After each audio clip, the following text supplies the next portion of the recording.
Well, hello and welcome to the Solid Gold Studio for yet another bulletin and update. I know I put a bulletin up just the other day, but I had to do this one because I wanted to let you know that I successfully passed my level 2 of my pilot's license, and here is the certificate. It tells you on the back, and if I just read what it says, the holder is competent to act as a remote pilot, and then it gives you all the different subcategories of aircraft that I'm allowed to fly. But this has my license number on the front and the official CAA logo. So I'm very proud to be the owner of that. I passed with 93%, which I know most of you out there will say is well done. That's a good pass.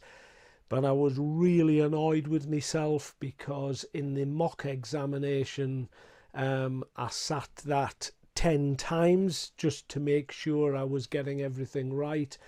And every single time I sat the mock exam, I was getting a full 100%. So I was just a little bit miffed that I missed 2 questions, and it was just because the question was worded a little bit differently. And I was also guilty of rushing. I should have gone over and checked my answers, and then I would have seen the error. But hey ho, as the examination company told me that a pass is a pass, and the percentage isn't marked on the certificate. So I'm telling you, because you're my extended family. But as I say, I was just a little bit annoyed with myself that I didn't get the full 100%. I also have some second good news. And that is, sitting on the desk right here is the new camera I was talking about. Now, I had a bit of a rush of blood to the head, and I decided to just buy it. And next to it, I don't know whether you can see in the shadows there, the DJI mic. Now, it's very similar to this. If I just pick it out of the thing, it's almost the same size, as you can probably see from there. And there are 2 of them. So you can have 2 people speaking at once, although that's not the case in my case. So it means that when the battery runs out on that one, I've got another one to work with here. If you remember, the problem with this one is it only lasts for 4 to 5 hours, but the Pocket 2, which is what I'm using to record this, only lasts a couple of hours, and that's no good when I'm out doing narratives because I'm out all day. So this is there is a my camera's just switched itself off there. But this fits onto the top of the camera, and it's a receiver, and just put that back in there. And then, as I say, I've got 2 microphones. The other clever piece of technology, though, is that this Bluetooths to the camera. So you don't actually need this. This is actually if you're recording with a DSLR camera, and you can fit that to any camera. So it means that these microphones will work with any particular camera I need to work with in the future, not the big broadcast camera, unfortunately. But I've, pardon me, I've put the broadcast camera on the bench just to show you the difference. So if I just talk about the camera for a moment, and I'll switch it back on if I can see without my glasses. So if I'm just holding that in my hand, and if I just pick up the broadcast camera so you can see it, look at the difference in the size and the weight. Now if you've met me on the road, you will know how heavy that is, because I always give it to people to hold just so they can see the physical effort that I have to put in. But that, believe it or not, has at least 8 times the quality of the big one. And you can see that the lens here on the front, it films in 4K, which is the reason I've got it. So you can see there's a screen on the front, and then there's also a screen, a bigger screen on the back. Now, as I was saying before, if I just put that down carefully so I don't switch it off, the microphone Bluetooths directly to the camera, so I don't need to have the receiver. I can literally just work with this, and you can imagine those two little items will be able to go anywhere. And of course, as you know from the last bulletin, the reason I've purchased these is for the up and coming rivers projects, because I'm going to be walking in some very remote places, and you can imagine lugging this is just you know, and I needed to come up with something new. So it's about 800 quid for everything, and I've just put it onto payments over 6 months, because like I said, waiting to buy it outright would have meant the end of April, and by then I'm hoping to, if the weather improves, to be at least thinking about starting the Rivers project. So some second bit of exciting news there.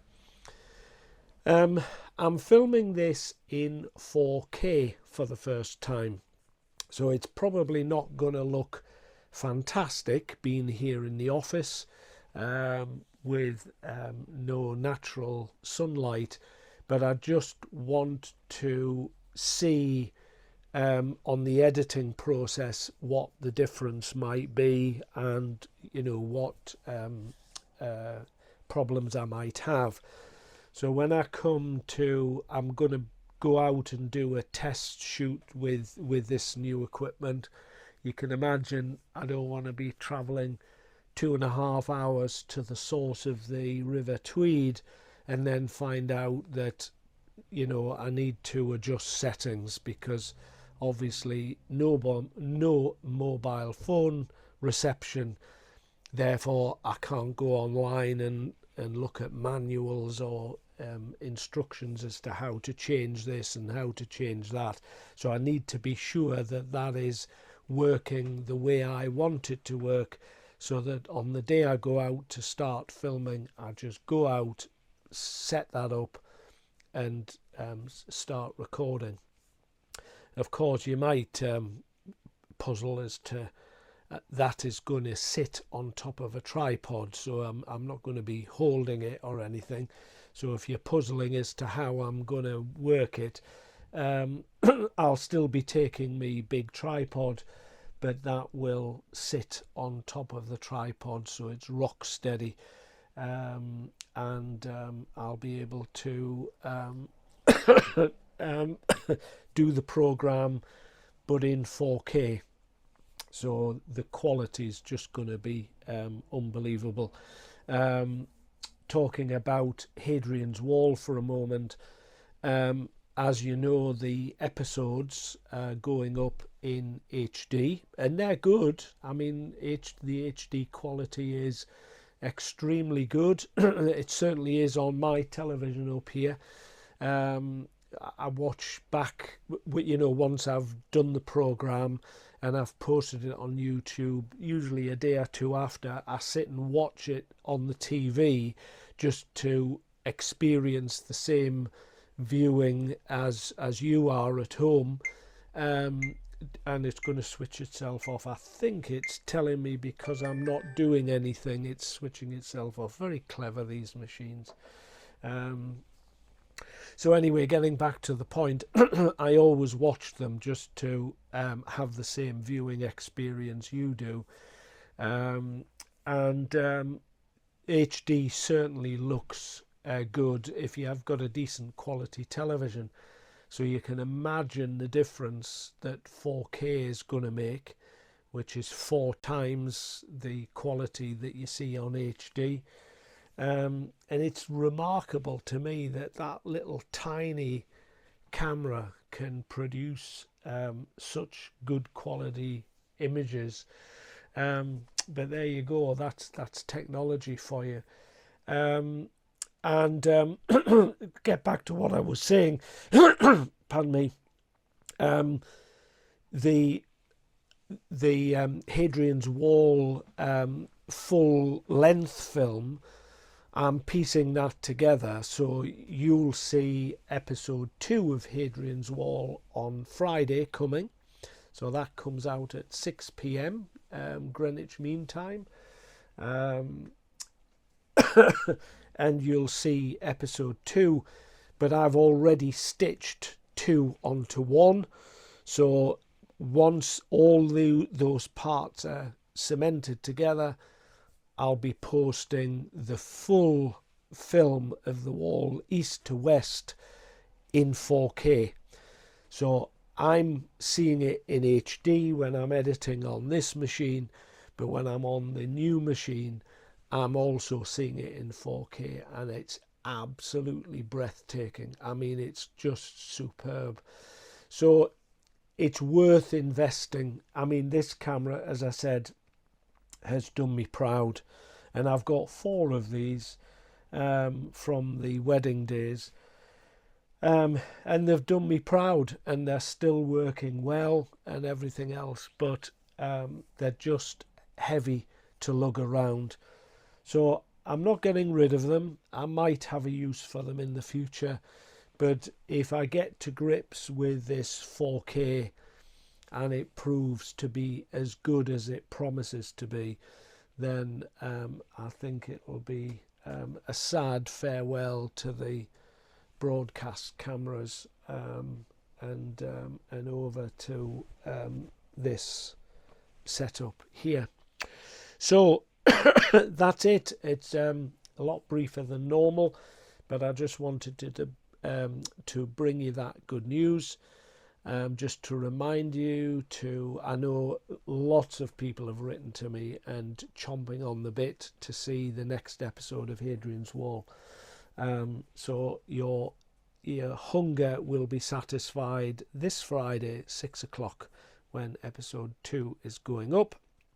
And I've already planned, hoping, fingers crossed, the weather looks possibly good enough to film the next section of Hadrian's Wall on this Friday.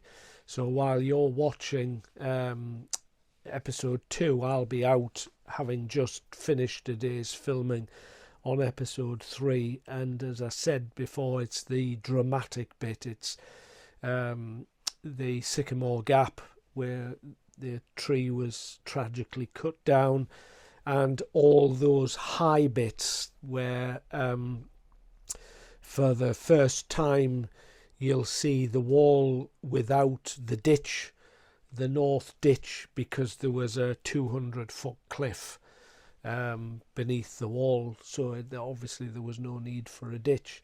So that high point going over the Northumberland moors is the next section to be filmed, and then we're on to gentler pastures on the other side.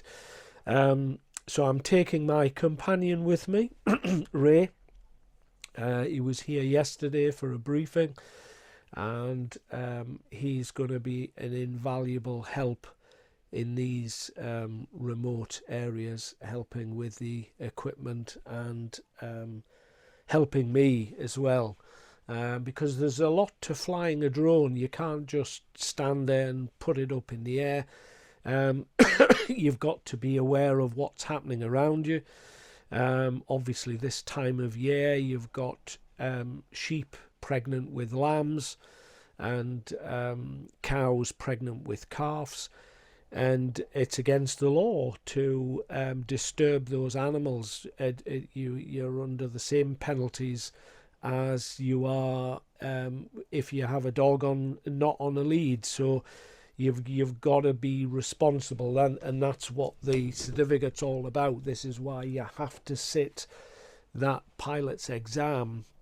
These things aren't toys; they're real life aircraft.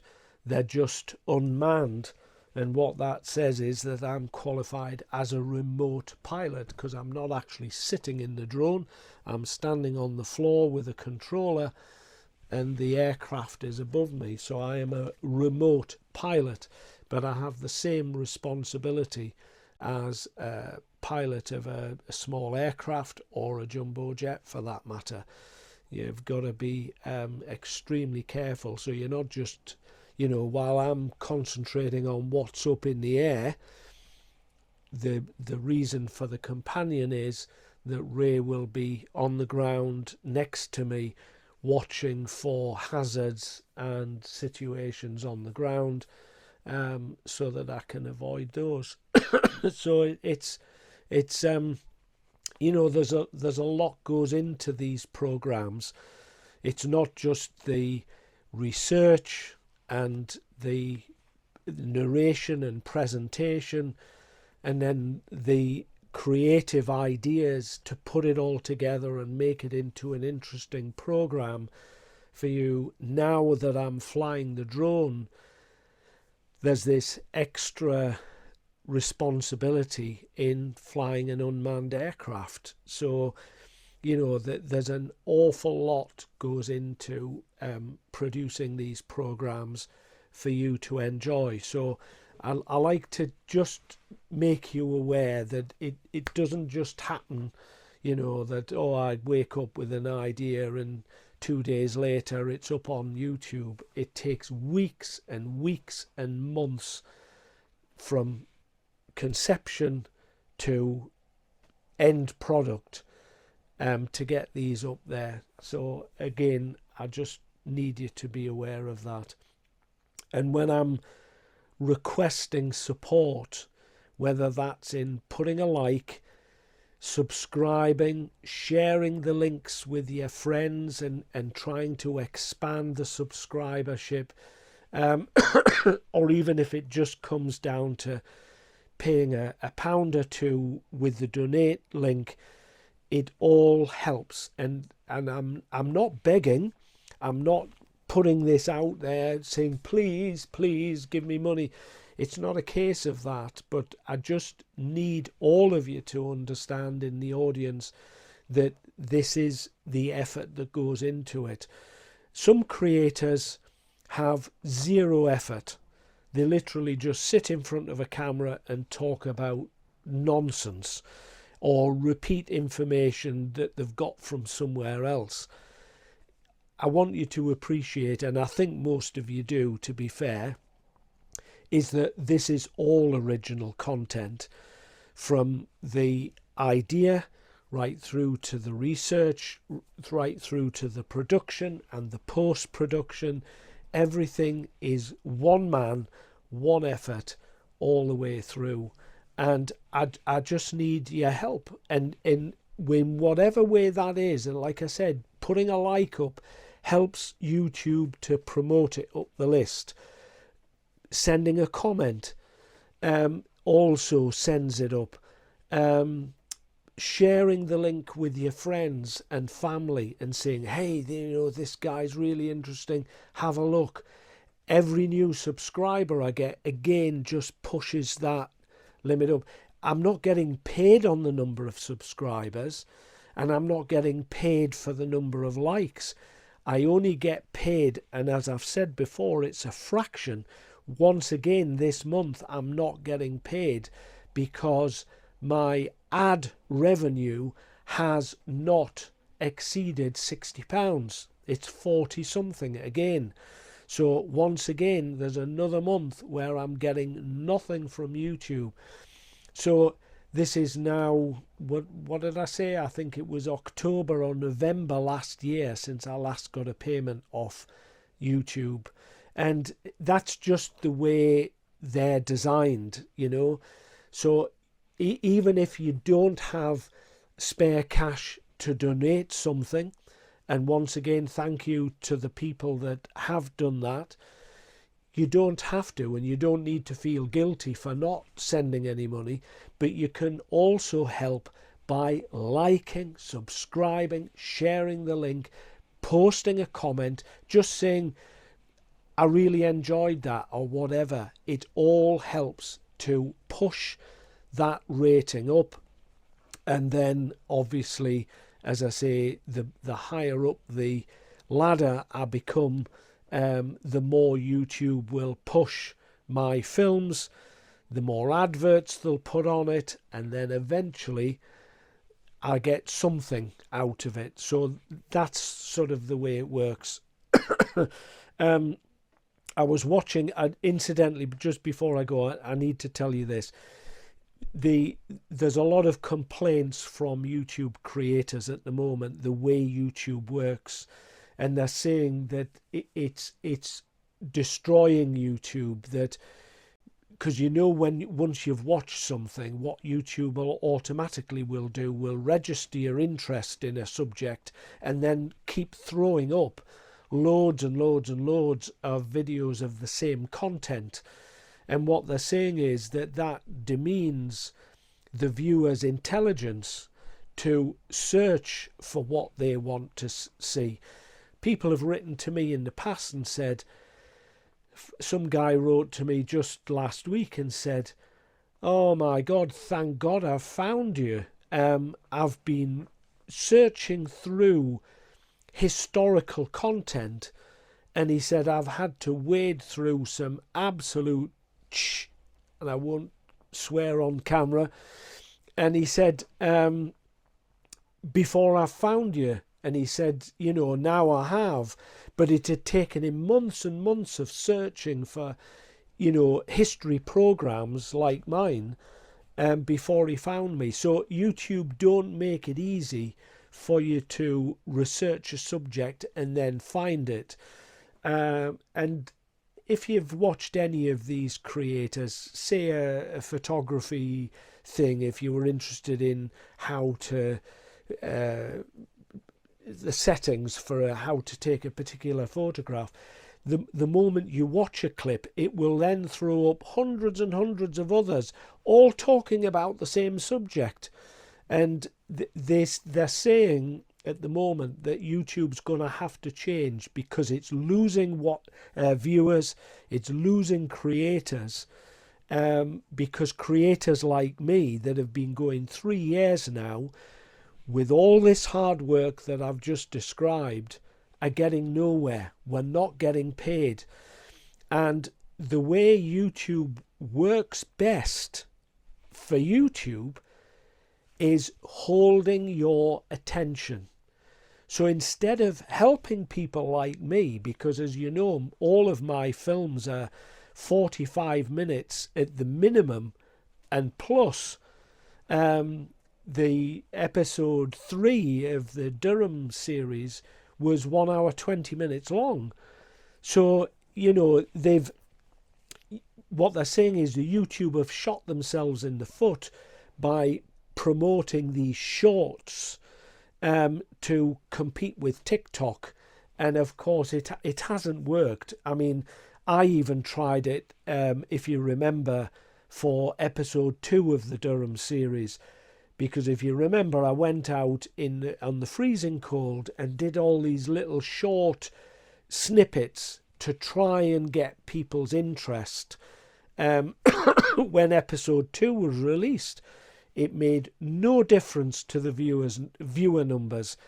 The same number of viewers watched episode 2 the same as the Northumberland series or any of the other films I've put up. So it sort of proved that putting in the effort to do that made no difference at the end of the day. And that's because of this horrible swear word called the algorithm works against you. So what I'm trying to say is that long productions, which is what YouTube needs, because in a 1 hour 20 film they compile in the adverts every 2 or 3 minutes, so they're getting more money, which they then give me a fraction.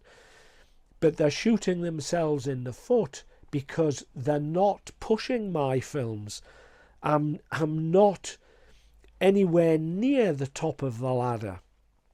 And that's because the way their algorithm works with their computers is that it doesn't recognize the longer content. It's only recognizing what people are clicking on. And of course, when you're getting umpteen little short, talking about shutter speeds or ISO or this or that or a fitness thing or a diet thing, and all of those creators, the thumbnails are the same, the big letters across the top. As you know, I've even tried that with, instead of just putting the picture on the thumbnail, I'll put some words across the top, and it does attract people's attention. It does draw people in, but it's taking away the attention from the full content. So what they're saying is that YouTube's going to have to change into a similar system that Netflix have, because Netflix has all good quality content. There's no rubbishy shorts. It's not trying to compete with TikTok, and people can go on there, search for a particular type of film or program or a series and find it immediately. So what they're saying is, if YouTube doesn't change within the next year or so, it's going to lose viewers and it's going to lose creators. Now, I will not be going anywhere, I can tell you now. As you know, I'm doing this because I retired and I had nothing to do with my life. This has given me a purpose. It's something I enjoy, and I'm just overwhelmed and loving the fact that 2,335, I think it is, subscribers all sit. And I just had a message this morning from Davey up in Scotland there, saying he waits with anticipated breath for every new release. And I know that's true of Harry, Gordon, Linda, all the other regulars that watch me channel, Vi, Ida in Australia, all of you out there. I know you're all watching and waiting for the next episode to come up. So that's going to continue. I'm not going to go anywhere, but it would certainly help if YouTube started to help creators like myself and stop promoting these quick shot guys that are just there to make a fast buck with minimum effort. As I said, it just doesn't help. But in the meantime, repeating myself yet again, you can do your bit by supporting me in any way that you feel you're able, and that is always very much appreciated. So that's it.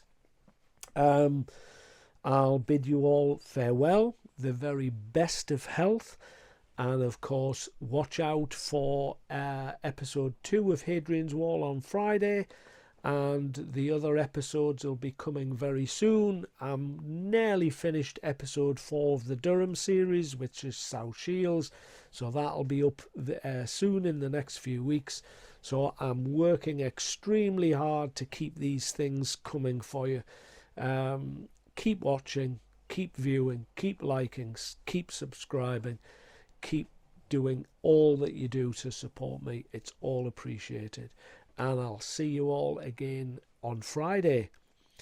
Just a brief, I'm not actually appearing on camera on Friday. As I said at the beginning, there was only an intro and then a conclusion at the end. So you won't see me, but you'll see what the drone caught, okay? But other than that, I'll see you all again very soon. Bye for now.